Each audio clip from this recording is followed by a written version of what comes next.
কেনেবাকৈ কিবা প্ৰেম চেমৰ কথা নেকি? প্ৰেম ক'ব নোৱাৰো। কেতিয়াবা কাৰোবাক ভাল লাগি যায়, কিন্তু কিমানখিনি ভাল লাগিলে প্ৰেম হৈ যায় সেইটো মই নাজানো। তুমি জানা? মই কেনেকৈ জানিম? কিন্তু কিমানখিনি ভাল লাগিলে কাৰোবাৰ লগত প্ৰেম হৈ যায় তাক হয়তো আজি হয়তো মই জানো। জানা? তেন্তে জানো, কিন্তু নকওঁ, কাৰণ এই কথাটো ক'বলৈ মোৰ লাজ লাগে। বীৰা শুনা,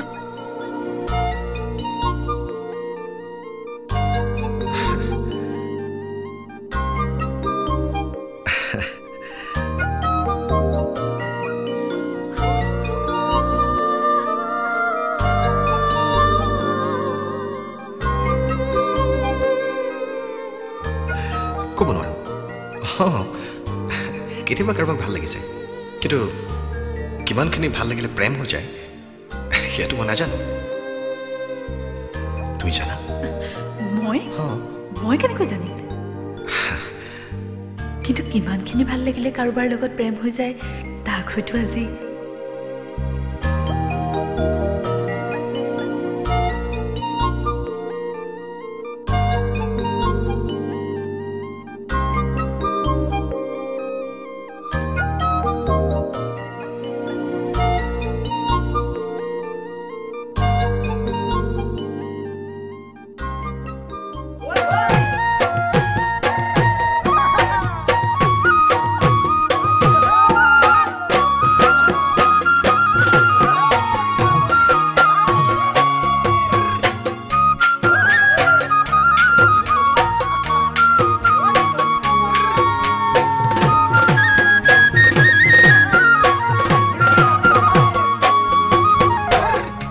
ভাবিছো এইবাৰ বিহু নাচনি কোতে পাম, তোমাৰ মা দেউতাৰা ঘৰত গৈ সুধি চাম।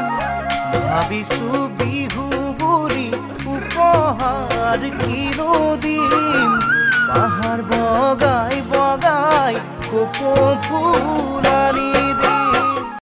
সেইকাৰণে কৈছিলো কাম কৰা ল'ৰা এটাক ইমান বিশ্বাস কৰিব নালাগে। দেখিলা ভুটুম কৈ কেনি উৰি গ'ল, কোনে জানে বয় বস্তু কিবা লৈয়ে গ'ল নেকি? তাৰ কি বিশ্বাস আছে? চোৰ যদি সি কৰিছে তেতিয়াহ'লে চেন্নাইত গৈ হ'লেও মই তাকে এৰেষ্ট কৰিম। কোনে জানে সি সৌৰৱৰ ঘৰৰ কাম কৰা ল'ৰা হয় নে নহয়? নহয় খুৰা, লাৰু সৌৰৱ দাহঁতৰ কাম কৰা ল'ৰা নহয়। বিৰিনা? মা, এজন M.Com পাছ ল'ৰাই জানো কাৰোবাৰ ঘৰত লগোৱাৰ কাম কৰিব? কিন্তু তই এইবোৰ কথা কেনেকৈ জানিলি? তেওঁ নিজেই কৈছিল। আপোনালোকৰ দৰে মোৰো তেওঁৰ ওপৰত সন্দেহ হৈছিল। মই সৰুটা কাম কৰা ল'ৰা কোনো লাৰু গোপাল খাটুনিয়াৰ নহয়। মোৰ নাম শ্যামল ফুকন। সকলোৱে আজি মোক সৰুটা ভাই বুলিয়ে জানে। কিন্তু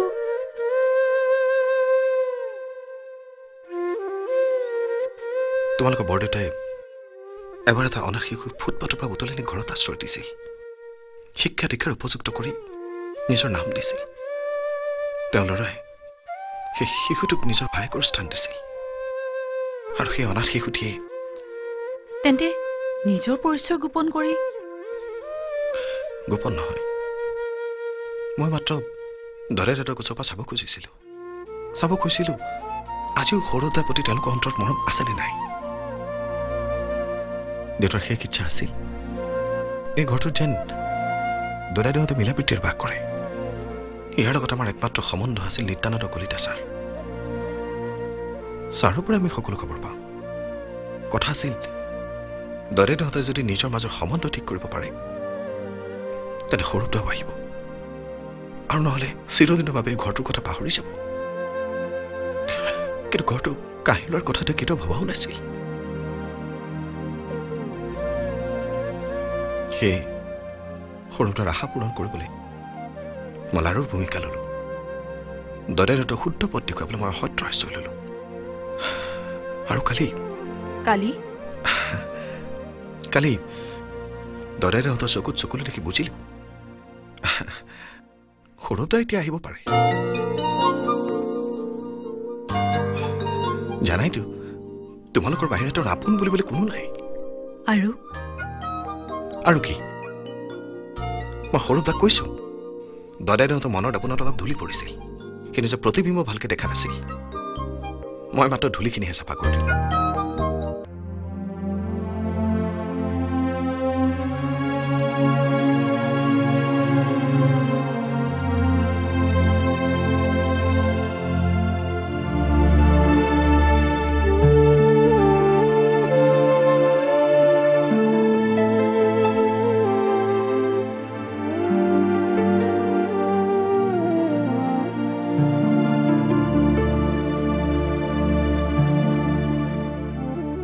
কি হ'ল দাদাদেউ ধৰিব পাৰিছে জানো মই সৌৰভ দেউতা 3 বছৰ ধৰি শয্যাশায়ী হৈ নথকা হলে এই কামটো তেখেতে নিজেই কৰিলেহেঁতেন লওক এই ঘৰ মাটি আজিৰ পৰা আপোনালোকৰ হ'ল কিন্তু সৌৰভ আমি যে ভাবিছিলো তোমাৰ এই ধাৰ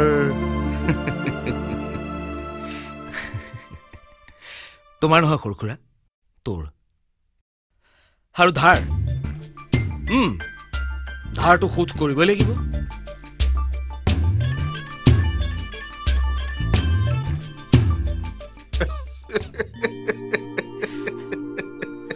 লাৰুৰ পইচাটো পাইছে আপোনালোকে কি কয় খুৰী আমাৰ বিৰিণাৰ বাবে শ্যামলে উপযুক্ত নহ'ব জানো লাৰু শ্যামল ৰবাহে লাৰু কৈ নাথাকিবা কিন্তু সৌৰভ বিৰিণাক সুধিব নালাগিব জানো বিৰিণাকো সুধিব লাগিব মানে আচলতে সি সুধিব লাগে আপোনালোকে যদি সন্মতি দিয়ে বেচাৰে শ্যামলৰ এইবাৰ ঘৰখনৰ লগত সম্পৰ্কটো একেবাৰে নিকপকপীয়া হয় এতিয়া বুজিলেতো বৃন্দাবন মই কিয় কৈছিলো যে বিৰিণাৰ বাবে আমাৰ এই অঞ্চলত উপযুক্ত ল'ৰা নাই ককাইদেউ